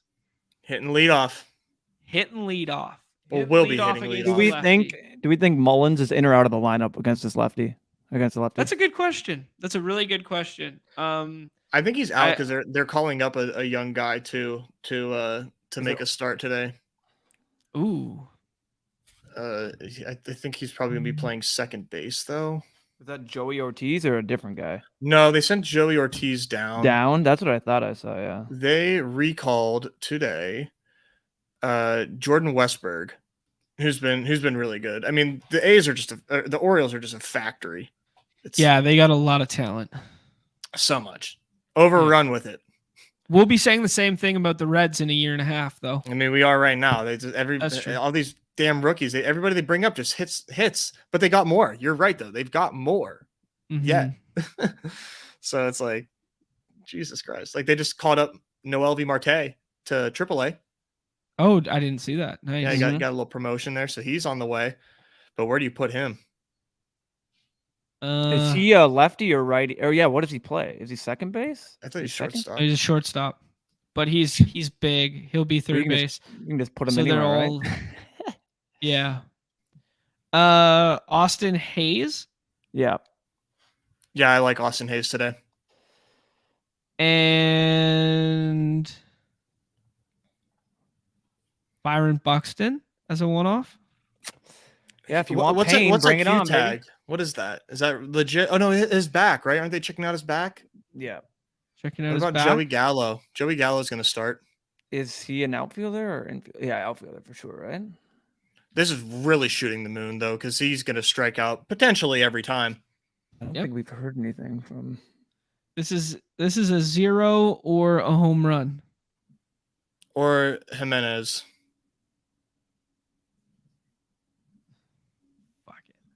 Let's get our 14 points. Let's get our 14 and call it a day. I mean, that's how you find a path to first. Not financial advice, but if you're looking for a path to first with you eating guys with their ADPs in the top 35, and then how do you get there? Well, it's the one-off Joey Gallo. And like I alluded to earlier, the home run odds of Joey Gallo versus like the field, he'll always be in the top always 8, 10. Yeah. I mean, you want to look at Joey Gallo, Jake Berger, Andrew Vaughn today, Senzel, just as like contrarian potential power one-off spots. Spencer Steer, Tyler Stevenson. Who else can we name? We're at the naming. We're naming the guys that can homer today segment. I got one. Zach Shorts. Pardon? Yep. There's one. You mean short? Short, yeah.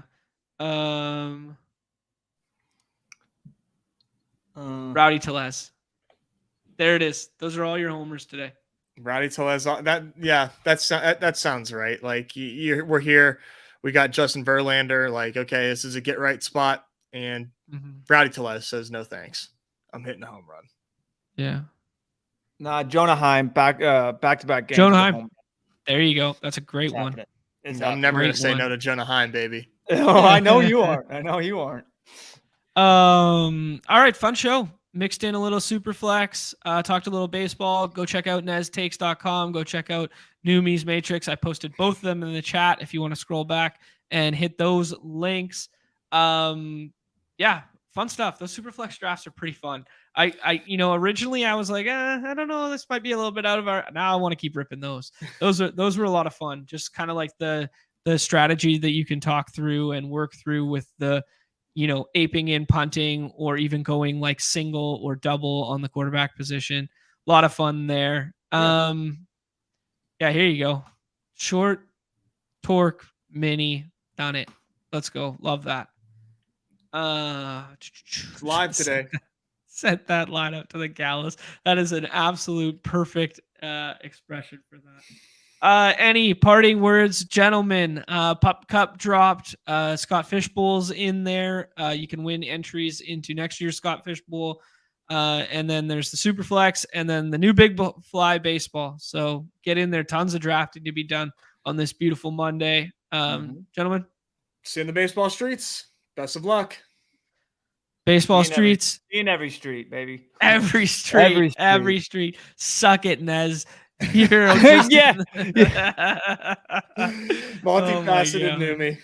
Oh, love to see it. All right. We will be drafting on the platform of the people for the remainder of the day. If you do not play on Underdog, use promo code MLB at sign up for 100% match deposit up to 100 USD. We will be back on the Underdog HQ channel tomorrow talking a little more baseball. Don't have a definitive plan yet, but I can imagine some daily and maybe some seventh inning stretch. Again, we will formulate a plan for that tomorrow.